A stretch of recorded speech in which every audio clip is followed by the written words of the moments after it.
Assalamualaikum warahmatullahi wabarakatuh. Ketemu lagi dengan saya Yus Chandra. Kali ini saya di kamar aja. Ah, membahas tentang zero cost atau PMI tanpa potongan ya. Nah, tanpa potongan kata gitu ya. Dan semua biaya ditanggung majikan kayak gitu. Intinya biaya ditanggung majikan. Wah, keren banget nih kayaknya. Nah, kedengarannya keren, kedengarannya mantap kayak gitu. Pengen banget kerja di luar negeri kayak gitu. Nah, akhirnya berbondong-bondong ke PT. Dan gimana ketentuan untuk melakukan zero cost kayak gitu ya. Kan ada syaratnya bro, ada syaratnya neng kayak gitu ya. Syaratnya apa aja? Ya gini itu aja. Oke, tanpa basa-basi aja kita langsung aja bahas tentang zero cost ini. Dari pribadi saya sendiri ya, bukan mewakili dari banyak orang, cuma pribadi saya sendiri. Bro, pribadi kamu sendiri kalau gitu siapa yang mau dengerin? Siapa tahu ada yang dengerin, kali aja yang mau ada yang dengerin. Nah, terutama yang di pusat sana yaitu Bu Menteri. Salam Bu Menteri. Bu Menteri Tenaga Kerja Indonesia. Salam santun kayak gitu ya. Nah, kali ada yang dengerin, kali aja kayak gitu. Setidaknya apa ya menyikapinya, apa nggak perlu dikaji ulang lagi lah Bu Menteri kayak gitu ya. Tapi teman-teman banyak yang menginginkan itu program zero cost kayak gitu tanpa potongan ya, kerja di luar negeri yang tanpa potongan. Tapi tahukah Anda, semuanya itu ada imbal baliknya, ada imbasnya kayak gitu ya, tanpa potongan. Dan majikan harus mengambil kita dengan membayar mahal, dengan sistem zero cost kayak gitu ya, harus membayar mahal. Tapi untuk kita sendiri ya, PMI sendiri ya gitu ya, itu juga ada imbasnya loh guys. Imbasnya apa? Nanti kita bahas lagi. Nanti kita bahas selanjutnya ya. Untuk menyikapinya kayak gitu. Kenapa nggak dikaji ulang aja dulu Bu Menteri sebelum diputuskannya zero cost ini kayak gitu.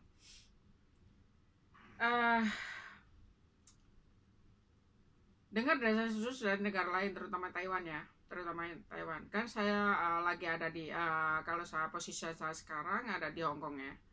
Di Hong Kong. Dan dengar-dengar di negara Taiwan sana pemerintah menolak keras tentang kebijakan ini zero cost ya. Kayak gitu. Kenapa ambil PMI begitu mahal kayak gitu ya. Begitu mahalnya. Dan gak semua lopan di luar negeri itu kaya kayak gitu loh. Jadi begitu mahalnya. Jadi mending ambil dari negara lain yang biayanya tuh lebih murah kayak gitu ya, sama normal lebih murah kayak gitu. Jadi kalau untuk negara lain lebih murah, kenapa enggak diputuskanlah untuk tidak mengambil lagi dari Indonesia. Mungkin kayak gitu untuk TKW-nya ya maksudnya. Tapi untuk TKL ya, yang kerja di pabrik misalnya, yang kerja di pabrik mungkin masih dibutuhkan, karena walaupun mahal mungkin masih bisa dibutuhkan kalau yang pabrik. Tapi ya gitu tadi, mungkin lebih rekoso menerek kayak gitu. Jadi intinya majikan tuh semena-mena. Aku ambil kamu mahal-mahal loh. Aku sudah beli kamu mahal dari perusahaan. So, kamu kerjanya harus begini, harus tambahin ini lagi, itu lagi, ini lagi, itu lagi kayak gitu. Nah, paham kan masalahnya seperti itu. Seperti juga kita yang ada di Hong Kong ya, yang ada di Hong Kong katanya ini masih katanya isu-isu aja, jadi isu-isu aja, mudah-mudahan nggak terjadi gitu. Nah isu-isu aja. Dan baca-baca dari sosmed itu pengambilan anak baru yaitu 40.000 dolar Hong Kong itu. Wow, fantastik. Jadi pengambilannya 40.000 dolar Hong Kong, tinggi banget kayak gitu. Jadi banyak majikan yang mengeluh kenapa biaya pengambilannya tinggi banget. Mungkin nggak seperti itu, Bray. Nggak seperti itu. paling-paling 15 atau 22.000 kayak gitu ya, sampai 22.000.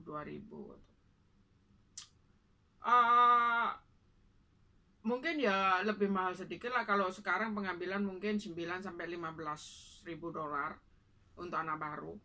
Jadi mungkin kalau zero cost ini 15 sampai 22.000 dolar, atau menanjak jadi 40.000, 31.000 atau 40.000 dolar kayak gitu. Wow, kayak gitu ya. Jadi ini untuk Indonesia loh, khusus Indonesia, bukan semua. Fantastik. Dan otomatis para majikan memilih yang lebih murah dong. Misalnya dari Filipina, Myanmar, atau Thailand, atau dari Bangladesh, atau dari mana, pokoknya yang ada kerja di Indonesia yang menyalurkan tenaga, bukan Indonesia, di Hong Kong, yang menyalurkan tenaga kerjanya ke Hong Kong, yaitu mengekspor para tenaga kerjanya untuk tujuan Hong Kong kayak gitu ya, atau Taiwan atau negara lain kayak gitu. Nah, mungkin di situ lebih murah lagi, dan otomatis mereka mengambil dari sana kayak gitu. Nah, tahu nggak imbasnya untuk negeri kita juga? Ini kayak flashback ya guys. Masalah saya sendiri, saya orang miskin. Ini curhat jadinya. Saya terlahir dari keluarga miskin, bukan orang kaya, bukan tuan tanah kayak gitu. Jadi keluarga saya itu dari keluarga miskin, tanah aja nggak punya kayak gitu ya, dan harus merintis dari nol kayak gitu. Boro-boro untuk sekolah tinggi guys. Untuk makan sehari-hari aja dibilang kekurangan kayak gitu. Intinya seperti itu ya. Ya nggak usah panjang lebar lah, ngenes, tau nggak? Dan akhirnya setelah kerja ke luar negeri, semua kebutuhan mulai meningkat. Ada peningkatan dari kebutuhan yang sehari-hari biasanya cuman kita makan tiwul, atau dari singkong, atau dari jagung, itu paling mewah bagiku ya. Jagung itu mewah. Dan setelah kerja di luar negeri ada peningkatan ekonomi, ada peningkatan ekonomi dari yang rendah tadi menjadi up kayak gitu ya. Itu bukan bantuan dari mana-mana loh guys, tapi itu dari hasil kerja kita sendiri selama di luar negeri. So, nggak ada bantuan apapun. Beda sekarang, ini banyak organisasi untuk membantu orang miskin. Kalau dulu mana ada? Nggak ada. Sekarang organisasi banyak banget untuk membantu para orang-orang yang miskin dan kekurangan kayak gitu. Care banget, bagus. Nah, untuk dulu zamanku nggak ada itu. Jadi apa-apa harus kita kerja keras baru bisa dapatkan itu upah untuk beli makanan yang semestinya kayak gitu ya. Nah, setelah kerja di luar negeri ini ada peningkatan guys. Waktu itu belum punya tanah ya, jadi akhirnya bisa beli sepetak tanah. Ada peningkatan lagi, bisa mendirikan rumah. Nah, walaupun waktu itu masih sebatas gubuk, oke, karena punya rumah sendiri di atas tanah sendiri. So, dan ada peningkatan lagi setelah dapat gaji. Ternyata setelah di luar negeri itu banyak peningkatannya. Tentang taraf ekonomi kita itu ada peningkatan dan peningkatan terus kayak gitu. Setelah ada di luar negeri loh ini, setelah kerja di luar negeri loh ini, kayak gitu loh. Aku jelasin yang detail bro, biar nggak salah paham. Nah, setelah di luar negeri ada peningkatan ekonomi, dan tetangga saya juga tertarik ke luar negeri. Oke, tertarik ke luar negeri dengan kerja. Yang suaminya hanya seorang kuli ya, atau buruh di kampung, di buruh tani kayak gitu ya. Cuman buruh tani. Dan gajinya berapa sih buruh tani? Sehari paling banter berapa? Waktu itu paling mahal tuh 15.000 waktu itu. Nah, sekarang bisa 40.000 buruh tani. 40.000 itu bisa nguliahin anak nggak bro? Nggak bisa. Nah, nyekolahin anak. Nyekolahin semua, karena sekolah apa? Nggak gratis, semuanya bayar kayak gitu. So, nah gini bro. Akhirnya dari luar negeri itu bisa untuk membiayai sekolah anak sampai sarjana. Nah, ora popo menanggung rindu, menanggung beban rindu. Yang penting anak kuliah, iso nyekolahno anak sekan SMA sampai sarjana. Ada yang sekolah pelayaran atau kayak gitu. Nah, bangga banget. Nah setelahnya bisa beli usaha di rumah, bisa beliin motor kayak gitu. Ada peningkatan dan peningkatan. Kalau dari hasil buruh tanimu yang gajinya 40.000 paling ya cuman buat makan sehari-hari, itu pun basicnya berapa? Nggak ada basic itu. So nggak ada sisa. Sekarang apa beli apa-apa serba mahal loh bro. Kayak gitu. Jadi karena kita nggak memiliki banyak uang ya, maksudnya banyak uang di kampung kayak gitu ya, terlahir dari keluarga yang nggak cukup, maksudnya bukan nggak cukup ya, tapi kekurangan untuk makan sehari-hari aja pas-pasan kayak gitu. So otomatis kami hijrah ke luar negeri untuk mencari kerja agar bisa menyambung ekonomi keluarga kayak gitu. Nah, apa yang saya pikirkan ini benar, karena apa? Kerja di luar negeri itu cukup membantu banget. Yang semula kami nggak punya tanah, nggak punya lahan, akhirnya bisa kebeli. Yang semula kami nggak punya rumahnya sebuah gubuk, dan sekarang bisa membangun rumah dengan permanen. Nah, nggak kalah karo tonggo-tonggo sing suki-suki kayak gitu ya, tuan tanah kayak gitu. Nggak kalah. Nah, bisa beli motor, itu alhamdulillah. Bisa nyekolahin anak sampai sarjana, itu juga disyukuri juga. Hasilnya kerja dari luar negeri itu lumayan, luar biasa. Dan apa sih, karena banyak yang pro dan kontra. Kerja di luar negeri aja kok bangga kini, kan dibangga no apa sih, dibangga no tadi babu no, karena di luar negeri walaupun kita jadi babu rekoso dibisui Cino, so kita bisa merubah taraf hidup keluarga kayak gitu. Nah kembali lagi ke kebijakan tadi ya bro, zero cost. Nah karena curhatnya udah selesai tentang kemiskinan saya, maksudnya kemiskinan saya. Nah, jadi curhatnya udah ditutup dulu sementara. Nah, sekarang kembali lagi ke zero cost. Nah, kalau program zero cost, apa sih zero cost? Jadi kita nggak akan mengeluarkan biaya, nggak ada pengeluaran biaya, maksudnya biaya yang nggak ada potongan gaji lah, maksudnya nggak ada potongan gaji. Tapi jangan tanya biaya untuk bikin paspor itu kita harus ngeluarin duit sendiri guys. Medikal harus ngeluarin duit sendiri. Lah, kamu pengen ke luar negeri terus nggak punya duit untuk modal medikal dan bikin paspor. Lah apa utang sopo, lo utang meneh. Lah iki tersendat meneh guys. Tersendat otomatis mau ke luar negeri aja. Uang bikin paspor dan medikal harus disediakan juga kayak gitu. Bukan berarti kita nggak ngeluarin biaya, tetap ngeluarin biaya, sama aja sebetulnya. Mau potongan mau zero. Kalau potongan itu waktu itu paspor medikal kan ditanggung dari perusahaan itu, dari PT itu penempatan. Ya nggak? Kayak gitu seperti saya dulu waktu itu. Paspor medikal semua PT yang nanggung. Jadi kita punya utang ya itu potongan kayak gitu, berapa bulan kayak gitu. Oke. Nah, seperti itu. Nah, tapi kalau ini yang tanpa potongan otomatis PT nggak mau menanggung dong. Kayak gitu. Jadi untuk biaya paspor dan biaya medikal itu kita yang nanggung sendiri kayak gitu. Nah, kembali lagi kalau nggak ada duit, so kita nggak bisa proses. Sekarang itu utang tetangga tuh nggak boleh. Duitnya wedok kabeh. Duitnya bisa mana kayak gitu ya. Otomatis kalau sampean pinjam duit mana di rentenir, ya mana, selama sampean nggak bisa bunga ya mana terus, kayak mana kayak gitu. Nah susah toh. Nah kayak gitu. Nah ini untuk kita kesulitannya di masalah uang untuk mau berangkat dengan syaratnya seperti itu ya. Bukan berarti kita tanpa potongan nggak ada pengeluaran biaya kayak gitu. Nah, sekarang udah masuk di PT. Ternyata di PT, maksudnya ternyata di situ biaya pengambilan kita itu, majikan untuk mengambil kita itu kok mahal banget kayak gitu. Mahal banget guys. Mungkin dari 20.000 ke atas kayak gitu ya. Harganya jadi 20.000 ke atas dolar, itu untuk Hongkong ya. Untuk Hongkong. Majikan mikir keras. Wah. Jengkong yan ya. Teko Indonesia sik larange. Lah iki teko negara lain kok harganya normal-normal bae. Normal-normal bae. Ya ora, aku mau wis joko teko Indonesia, asli CC Indonesia, aku seneng ngambil CC Indonesia. Soalnya CC Indonesia itu banyak yang pakai hati kalau kerja. Mulai libur di kon kora-kora ya ora apa-apa. Arek Filipin, kon kora-kora ya mau tadi tinggal dapure pecah koyo kapal pecah orang ngurus. Nah, gitu.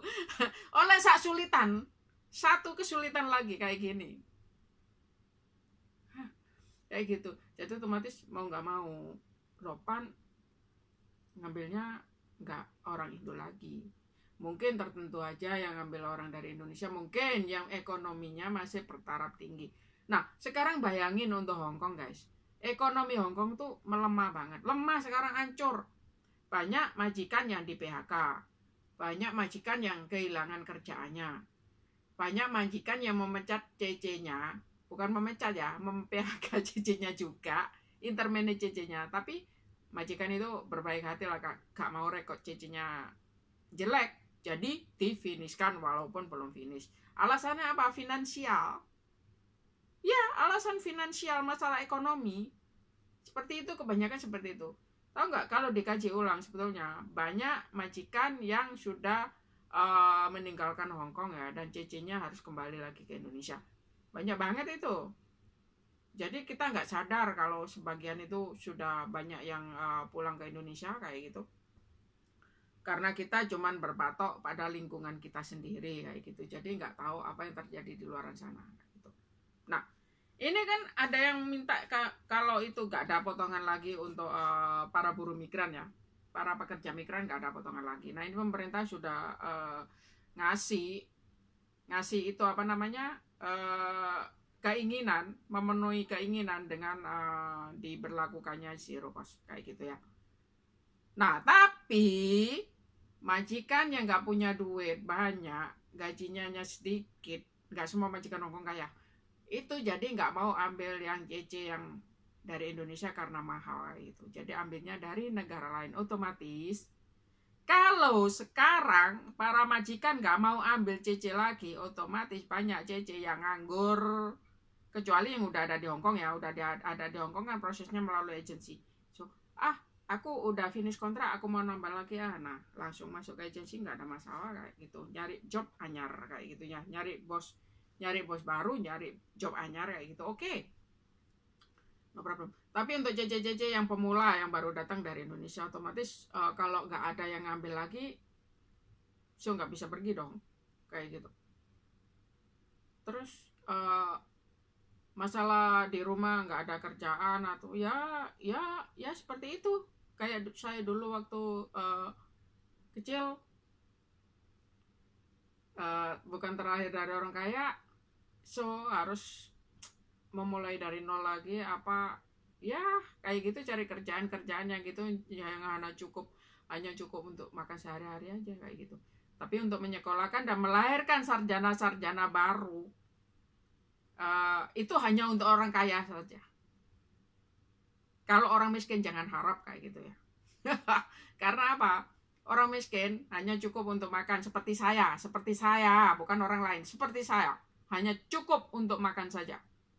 Kayak gitu. Jangan harap untuk menjadi sarjana sekolah tinggi-tinggi dengan biaya yang mahal, atau beli apa-apa yang mahal-mahal kayak gitu, seperti orang-orang kaya kebanyakan yang sekarang banyak sosialita kayak gitu. No, jangan harap. Nah, kayak gitu. Nah, kalau majikan sudah nggak ambil kita lagi, untuk warga miskin seperti saya akan tetap miskin, nggak bisa merubah.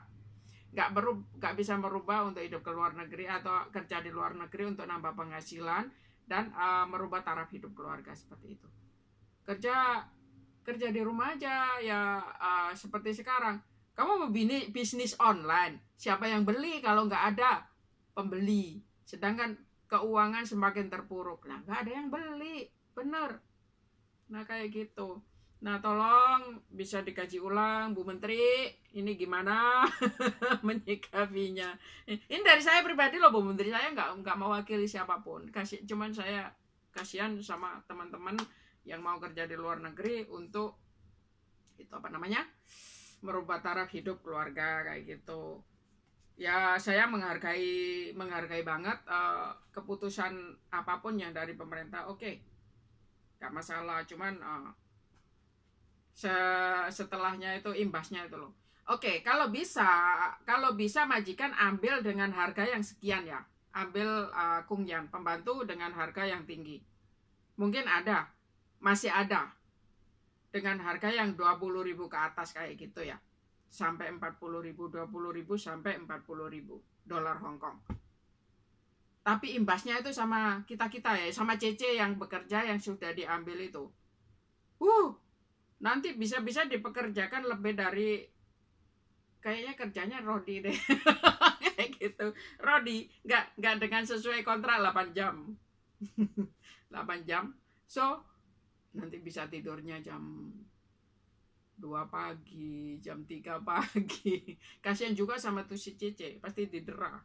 Masalah apa majikan? Aku sudah beli kamu mahal-mahal. Kamu sekarang harus kerja keras, jadi melebihi target kayak gitu, matilah. Kayak gitulah. Oke.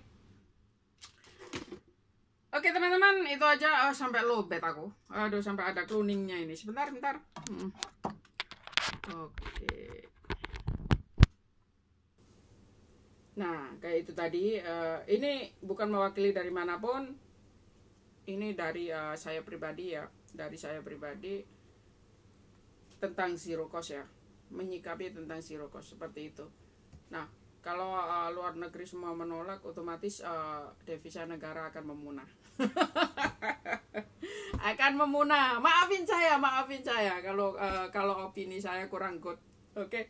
Karena saya masih banyak kurang pengalaman banyak, tapi sebagai pengalaman pribadi yang sudah saya dapetin mulai dari kecil, saya terakhir dari keluarga miskin, setelah kerja di luar negeri bisa merubah taraf hidup keluarga, itu alhamdulillah banget. Karena nggak mungkin ya kalau saya nggak hijrah ke luar negeri untuk bekerja jadi TKW, untuk kerja dari TKW, otomatis saya nggak akan memiliki apa-apa. Karena jadi buruh tani, karena saya nggak memiliki sepetak tanah pun waktu itu. Kalau nggak jadi buruh tani, kalau cuma jadi buruh tani dengan gaji yang paling besar 40.000, itu roges tebu. Jadi roges tebu, ngondo cengkeh, nggak sebesar itu, ngondo cengkeh, meritili cengkeh. Nah, itu borongan kayak gitu. Nah, kalau saya mengandalkan gaji saya yang 40.000 itu, otomatis sekarang tahu ay piro, guys. Tempe piro, iwak asin piro. Nah, setino basicnya piro 40.000, enggak ono blas. Kayak gitu loh. Belum lagi beli ini itu, bukan belai loh. Beli ini itu kayak gitu ya untuk kebutuhan sehari-hari. Ya dibilang 4 sehat 5 sempurna, mana ada. Sudah makan sama ikan asin itu aja, ada ikan asin sudah ada sambal aja udah cukup, jangan bening kayak gitu. Loh, coba kalau saya nggak keluar negeri, saya nggak akan bisa merubah taraf hidup seperti yang sekarang kayak gitu. Bisa membantu keluarga gitu, bisa punya lahan atau setidaknya bisa punya tabungan. Ya lumayan untuk hari tua kayak gitu ya. Ya itu yang terpenting kayak gitu. Nah, kalau saya tetap berpatok nggak bisa keluar negeri waktu itu, otomatis seperti itu akan tetap di bawah. Jadi taraf hidup nggak akan pernah naik. Nah, kalau sekarang dengan sistem zero cost, majikan nggak mau ambil lagi karena mahal. Ya itu tadi, ya. Seperti saya waktu pertama kali belum mengenal luar negeri lah, ikan asin aja. Oke? Nah itu aja opini saya yang ingin saya sampaikan tadi. Maafin saya kalau kata-kata saya kurang berkenan, dan itu hanya mewakili perasaan hati saya untuk teman-teman yang baru yang mau datang ke luar negeri untuk merubah taraf hidup keluarga. Hanya itu. Potongan 1 atau 2 bulan dan 30% aja dari gaji kita itu udah cukup loh. Jangan terlalu ditekan. Ya oke-oke aja. Tanpa majikan harus membeli mahal-mahal dari agensi kayak gitu. Nah, itu yang terakhir. Terima kasih banyak, dan semoga dikaji ulang kalau perlu dikaji ulang atau ada yang melihat postingan saya ini. Maafin saya sekali lagi, maafin saya, oke? Untuk teman-teman juga yang nggak oke dengan opini saya ini, saya minta maaf. Pokoknya dari pihak manapun saya minta maaf. Ini mewakili hati saya sendiri. Nggak ada dari pihak-pihak manapun. Oke, terima kasih banyak. Wassalamualaikum warahmatullahi wabarakatuh. Salam sukses.